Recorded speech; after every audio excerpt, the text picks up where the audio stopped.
narrative techniques and analysis. So please welcome on our online stage our speakers, Eve, Erika, and Jessica. Thank you, Giovanni, for the warm welcome. We definitely are excited to be here and just wanted to let everyone watching know that this isn't going to be the typical panel because we're presenting some shared ideas that we came onto together. Yeah, as Jessica said, we are here today to demonstrate a structured review method that hopefully simplifies the way that we all talk about immersive media, and will give you the tools to invite other members into this community that will help make you and everybody around you a better and savvier consumer of XR content. But first we need to introduce ourselves. So I will start with myself. Consumer and creator of XR content. Yes, consumers and creators of XR content. I am Erika Barraza. I'm an actress, an activist, an entrepreneur. I have filmed XR content since 2014, have done numerous documentaries of homeless situations across the United States, the refugee crisis in Europe, and have consulted hundreds of organizations, nonprofits to blue chip Fortune 500 companies on how to adopt new technologies. And I'm Jessica Kantor. I'm a writer, director, producer. I've been making works in the immersive space for about 5 years, and kind of made about 24 at this point. Most recently, I made a piece for the Oculus VR for Good program. And I have just been really interested in discovering a story, the language of storytelling in immersive media, and wrote a chapter about it in the Handbook of Research on the Global Impacts and Roles of Immersive Media. And I'm Weston. I am a television comedy writer and award-winning journalist turned virtual reality content creator. I created the world's first 360 VR sitcom, which was actually honored at the Augie Awards last year and recently won Dreamland XR's Best Project for Television at CES 2020. And then Jess mentioned that fantastic book. Well, I had the opportunity to be a part of that too. There's a case study on the business in there, but there's also a chapter on point of view in virtual reality, and that actually was adapted from the talk that I gave at AWE last year. So we'll be touching on that a little bit today. And I've also shared that that talk and that information about the taxonomy for point of view in virtual reality at Stanford University and the Brown Institute of Media Innovation, among other places. So. Yeah, so together we've created the Look Club, and we're bringing together previews, snippets, reviews, commentary to help people seek out and discover new immersive media content. We're going to dig a little bit deeper into how we did that. And why. Yeah. And why. So we kind of, the three of us, Erika, Eve, and myself, would get coffees kind of starting last fall. And we just really wanted to talk about the work that we were making, like discovering new work for us to watch, and just kind of the trials and tribulations of being a creator in this space. And we noticed a few common things that we thought could be improved. One of them is that there isn't the clear distribution pipeline. So, even if I get something onto the Oculus store, it kind of falls away after some time. My piece that I mentioned earlier, Together as One for Oculus's VR for Good, is something I'm quite proud of, but it's really hard to find in the store. I have to tell people to go to Oculus TV and then search for Oculus VR for Good, and then I'm listed somewhere in there as they add new content to that channel. So it really had gotten a little bit frustrating because nobody is really seeing our work. And if no one's seeing our work, there's no conversation about it. So that water cooler conversation that we need so that people are excited about what's happening inside the headset. If there's no conversation, then you don't know what to watch. And then, kind of both of these two things created the larger problem of where do we how do we find what's out there, and how do we talk about it, and is it any good? Yeah. And as we kept talking, we found ourselves starting to envision a solution, right? So we thought, well, wouldn't it be great if there were a database that categorized all immersive narrative in one place so that you could find it easily? And what if there were a show that reviews immersive narrative to jumpstart that conversation so that it is in the cultural collective conscious? And as we started to talk about these things, these possible solutions, we realized that they were tied together by the shared language that we would use. And there's a language for talking about books and movies that you might be familiar with from grammar school, right? Your fourth grade English teacher would talk about first, second, and third person perspective. But the thing is, and that works great for books and movies, but that doesn't cover all the options and possibilities available in XR. And so Erika's going to tell you a little bit about how we use that sort of language connection to help us bring our solutions to life. Yeah, absolutely. So the taxonomy is actually the backbone of how we're looking at a review system, how we're bringing this cultural conversation, this cultural vocabulary into our conversations, where we're helping to bring everybody onto the same level. Now, this is a taxonomy that we're going to dig a little deeper, and actually our brilliant Eve published in the book that she mentioned earlier. But really I think what we all intuit is when we're first super excited, we've created something and we tell our friends, hey, I made a thing in VR. And depending on their level of expertise, whether you've got a noob, an expert, or someone who's got our taxonomy ingrained into their vocabulary, is really going to determine the amount of time you spend getting everybody to the same level of understanding of what are those opportunities in your XR experience. And a great thing to keep in mind for this, we're focused on narrative immersive, but this actually goes well for all kinds of enterprise clients as well, because it really synchronizes down into what is it that the technology can do for your storytelling, as well as how is this story told. Eve, do you want to give us a little more flavor on that? Yes, that is exactly what I will do. I will give you a few flavors, specifically blueberry cheesecake. So in addition to a menu providing you literally a menu of options, right? Choices about all the different kinds of experiences you could make in XR, it also provides a succinct way to talk about it. So, whether you're talking to a waitress ordering dessert, looking at the slide here, you could say all that language in black, right, to describe what you want her to bring you, or you could just say blueberry cheesecake. The same thing goes for any XR project you're making, right? If you're talking to your developer, you could try to use a lot of words to describe what you eventually want to create, or you could very succinctly, in 5 words, tell them what kind of an experience you're hoping to build. And so that's what we're communicating here with this taxonomy. Is it's an efficient way to talk about the experiences that you want to create and the experiences that you've taken in and experienced. So it outlines, we're just going to give a brief overview here. This won't get you deep into it, but at least you'll have an understanding of what we're talking about. And then if you're interested in going a little deeper into it, you absolutely can. So there are 4 point of view tiers in this taxonomy. The first is narrative point of view. So that's what perspective the story is being told from, right? Call Me Ishmael, that's a very famous first person narrative perspective example. Then we've got visual point of view, what perspective you, the viewer, are seeing the action from. You'll notice on top of that little bracket, we have, it says embodied or disembodied. So the level of embodiment expresses a relationship between visual and narrative point of view, whether they match or not. So if you're having a first person narrative experience where it's your story and you're seeing it from your point of view, then you feel like you're that character whose story it is, and it is an embodied first person narrative, first person visual experience. So the next tier of point of view we have is effectual, which is what effect the viewer's presence has on the story world. So do other characters in the show, if it's that sort of an experience with characters, do they know you're there? Right? Can they tell? Would they move around you if they started coming towards you? And also that would like a choose your own adventure type story, an interactive where you're changing the story, could potentially fall under effectual, depending on how it's done.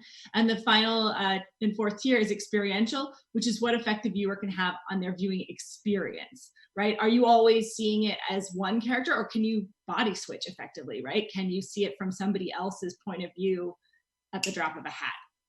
These are some of the options that we have. Yes. And when I first started creating work, I didn't really think about this in such a concise way.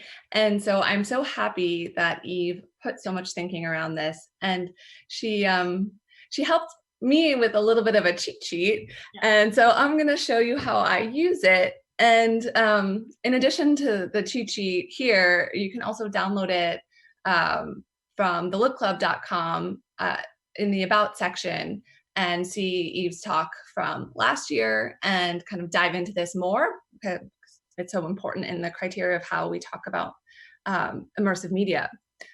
So when we think about effectual point of view and whether we are in the scene or in the experience or not, if it's non-entity, that means that you're not in the scene and you have no agency over what happens in the story.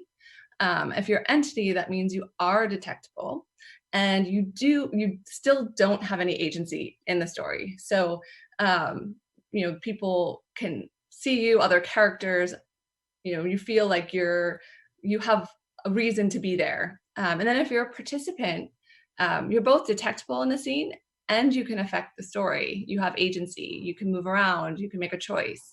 And so when we think about experiential point of view, you're either robot, mortal, or deity. And I think for me, these terms were wonderful because they're so intuitive. Where robot, you have no control over how you experience the scene. The creator has that control. In a mortal point of view, you have as much control over the experience as you do as a human. You're mortal.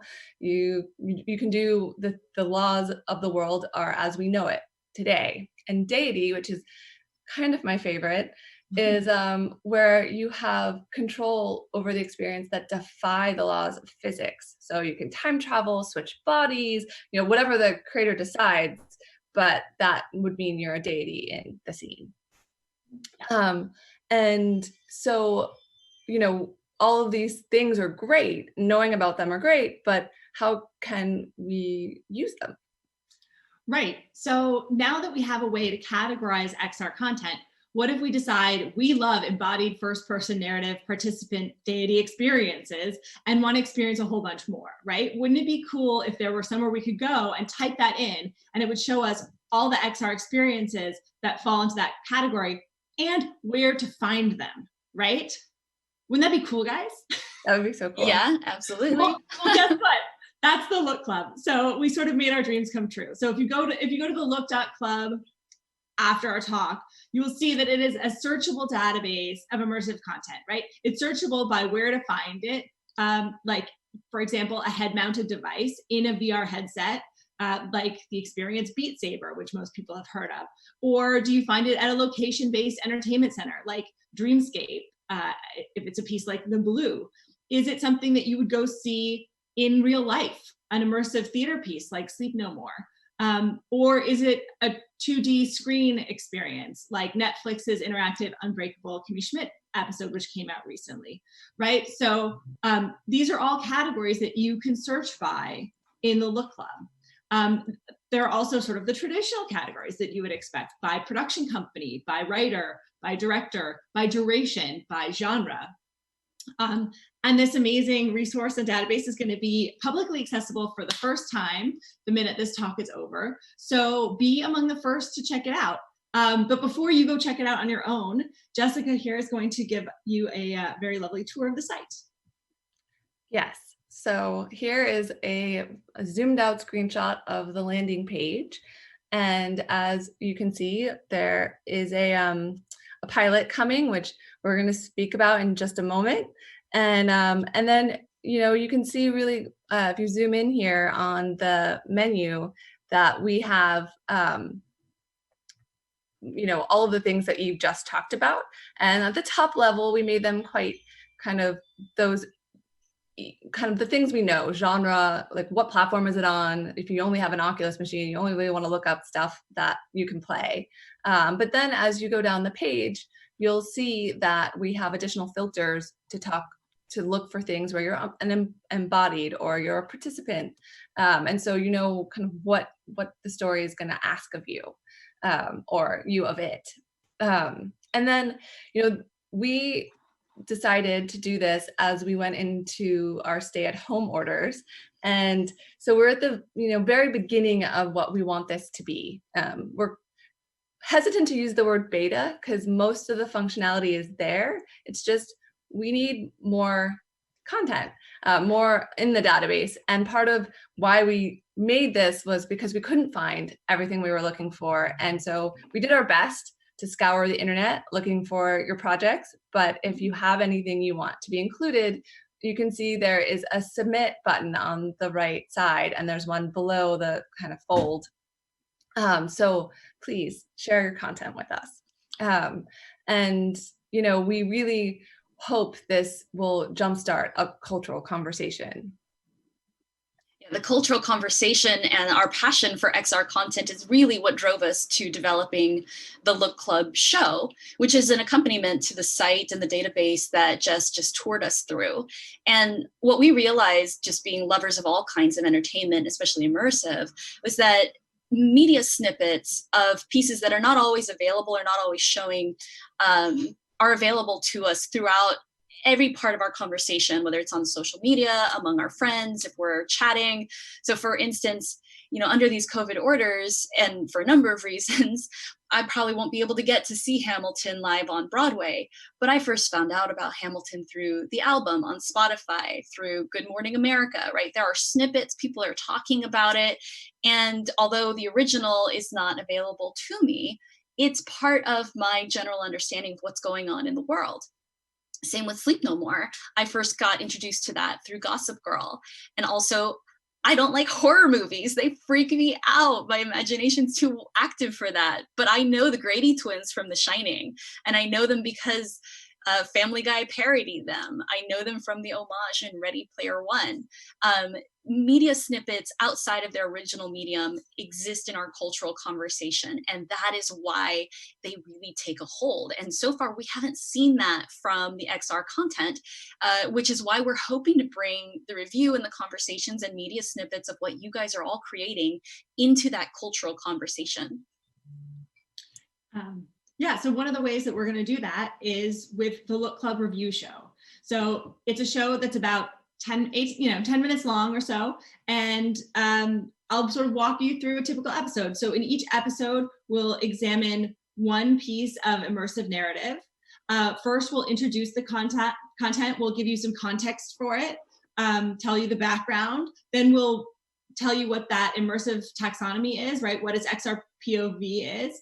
Then we'll show you a clip from inside the experience.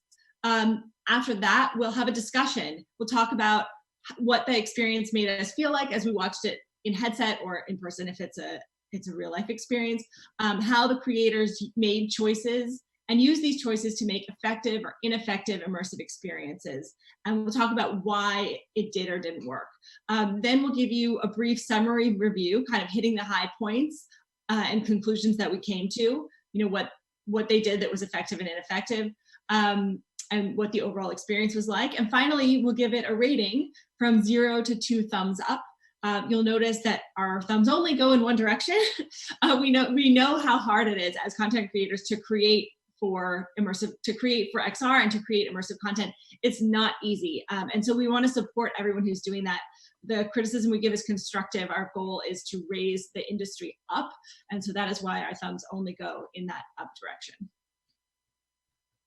And I think as Jessica mentioned earlier, you'll see in the little GIF at the bottom, that familiar Zoom format, right, of each of us participating from our own homes. So since we went into production on this, right, as the safer at home orders went into effect, that's sort of the look of our show at this point in time. And it may evolve as the world evolves and returns to something closer to what we knew before. But for now, this is the kind of look that you can expect in the pilot that we are about to show you. So now if our technical team will indulge us, we would love for them to throw the pilot Notes on Blindness.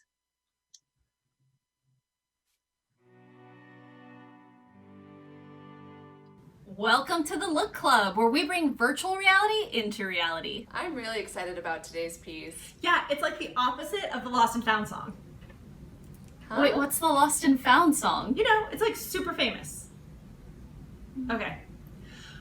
I can't sing, but I once was lost, but now am found. Oh, the wrench song. Mm-hmm. What? No, you mean Amazing Grace, how sweet the sound that saved a wretch like me. I once was lost, but now I'm found. 'Twas blind, but now I see. Yeah, this piece is like, could see, but now am blind. Oh, that's an awful sales pitch. I mean, nobody asks to be blind.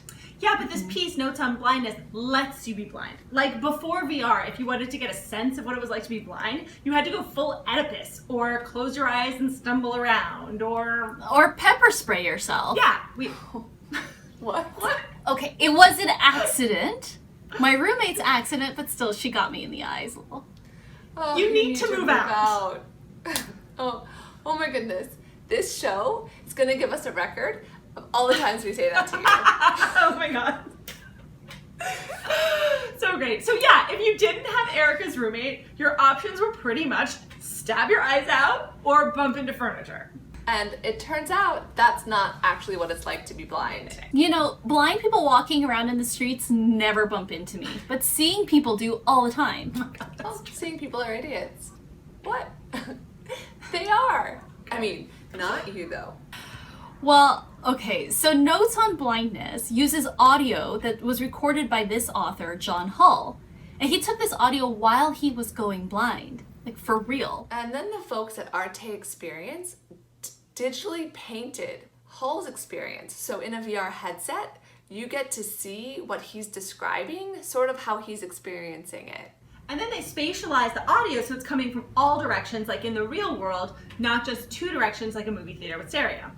Which is kind of an impressive undertaking. I mean, it's really one of the first times that spatialized audio has been used for storytelling. Yeah, there's still a lot of firsts happening in VR, so anybody learning about it now is still on the cutting edge. Even the experts are still trying to figure out how to talk about VR narrative.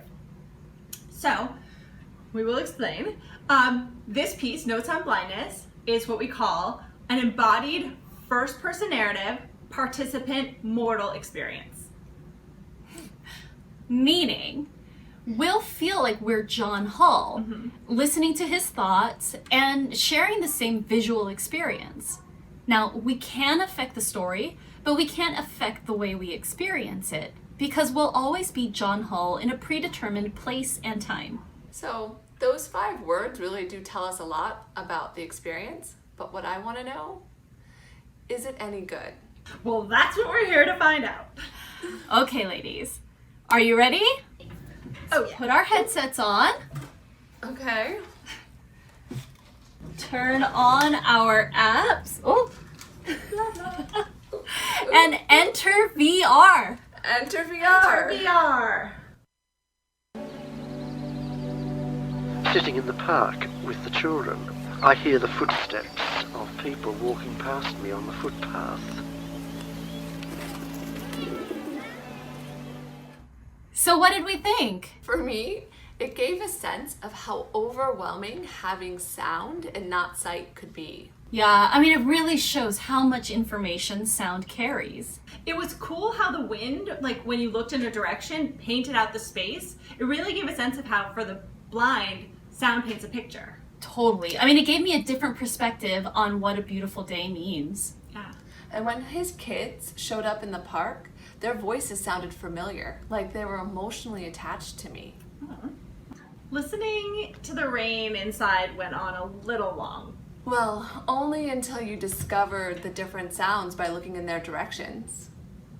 Oh, I had control. Okay, well that would explain why I was in there twice as long as you guys.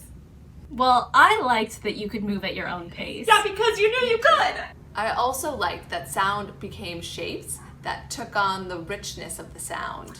Oh yeah, like when you looked in the direction of the roof leak, after a while you'd start to see the shape of the pot that was catching the rain and creating the drip sound.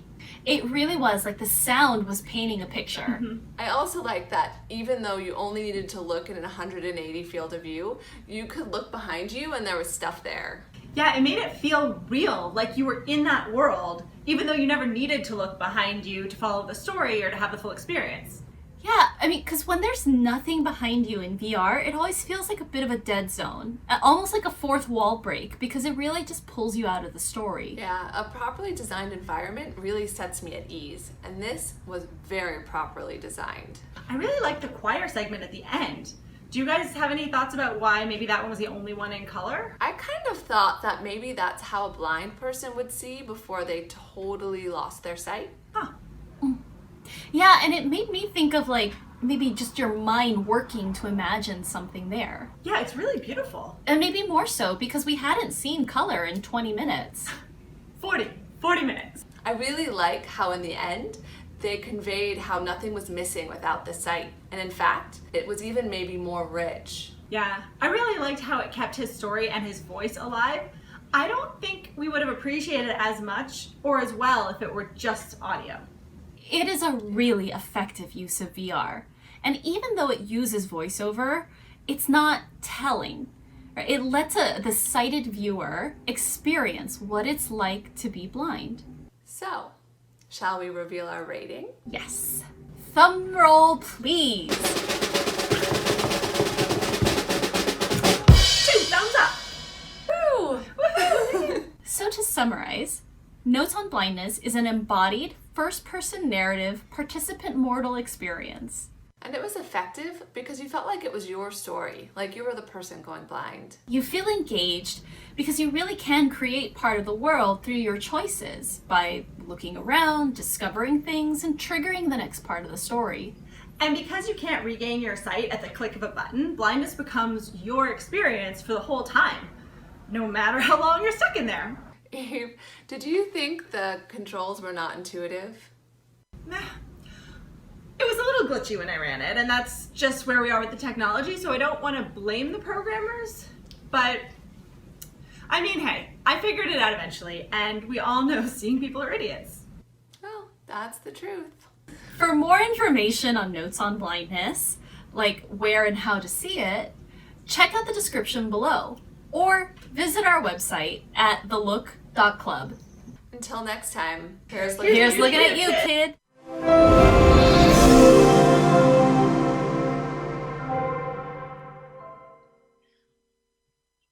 Awesome.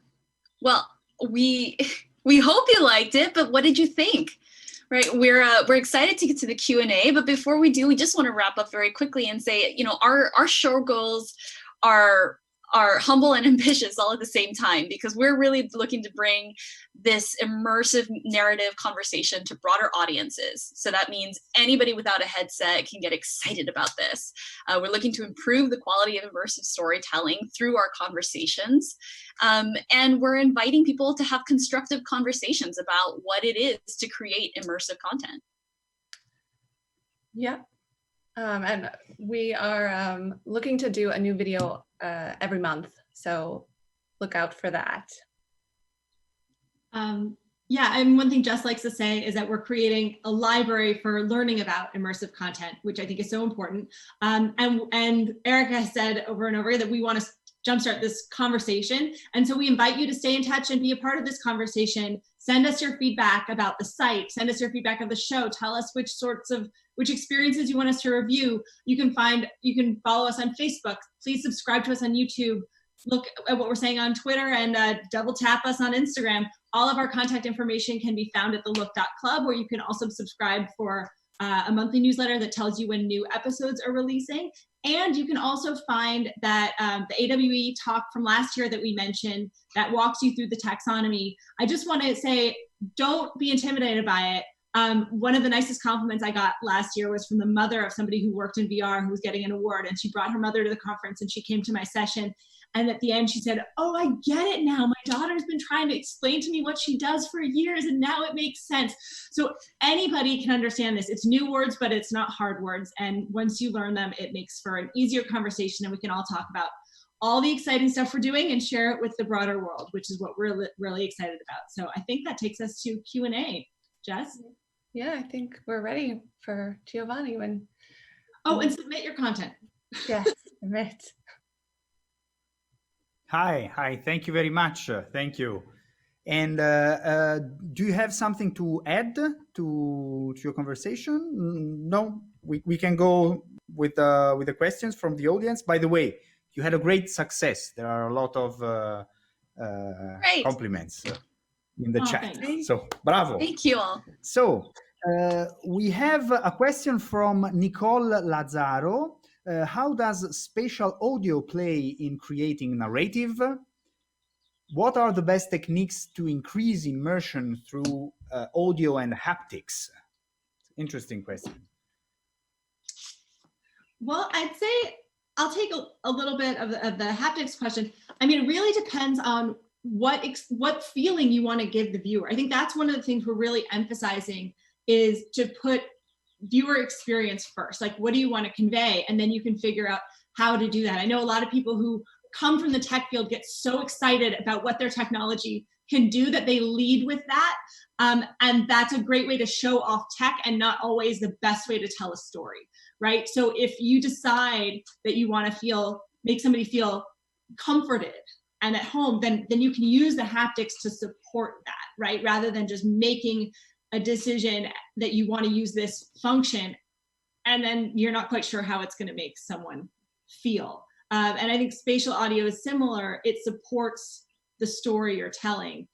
Jess or Erika, do you want to add a little bit more on that? Yeah, I think spatial audio is kind of part of the language of storytelling and immersive. So it really can be used as a tool to guide your viewer to look in a specific direction, to make sure, in Notes on Blindness, they use spatial audio to perfection. They help to feel as if you were John Hall in that scene, like we just talked about in the show.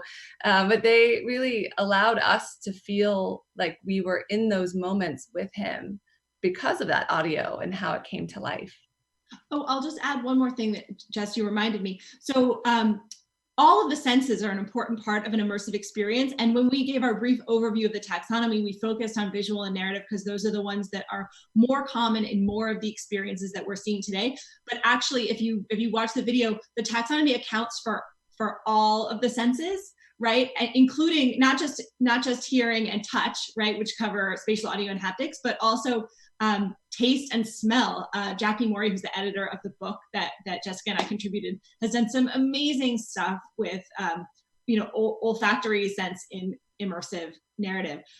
So those are all categories that we can account for. We just didn't talk about them as much in today's talk because they're not as common in the media that we're seeing right now.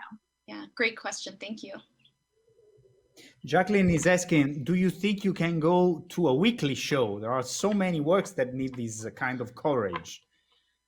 You know what, I want to jump in here and say we would love to go to a weekly show. And now that we've put out kind of our first proof of concept pilot on how we want these shows to go, we want people to join us in this. So if anyone has sponsorship opportunities, we're open to conversations so that we can keep these conversations going. But additionally, it really requires contribution from the creator community to submit your works into the database so that we know what's out there and what we can review. Yeah, but absolutely. I mean, we're a television show, right? And those run on sponsorships and advertisements. So, as I think it's important to grow our audience and get the word out. And if people like what we're doing, they should come to us and let's talk about how we can ramp up our production schedule. We all love doing this and we would be very happy to do more of it. Absolutely. So thank you. I invite all the creators out there, and many of them I'm sure were following this session, to get in touch with you. So to grow the network. And of course, we don't have much time left for other questions. So I I also invite to use these the networking platform from the AWE to get in touch with our speaker, and that I'm happy to thank again, and thank you very much again, and goodbye. Thank you. Thank you. Thanks for having us.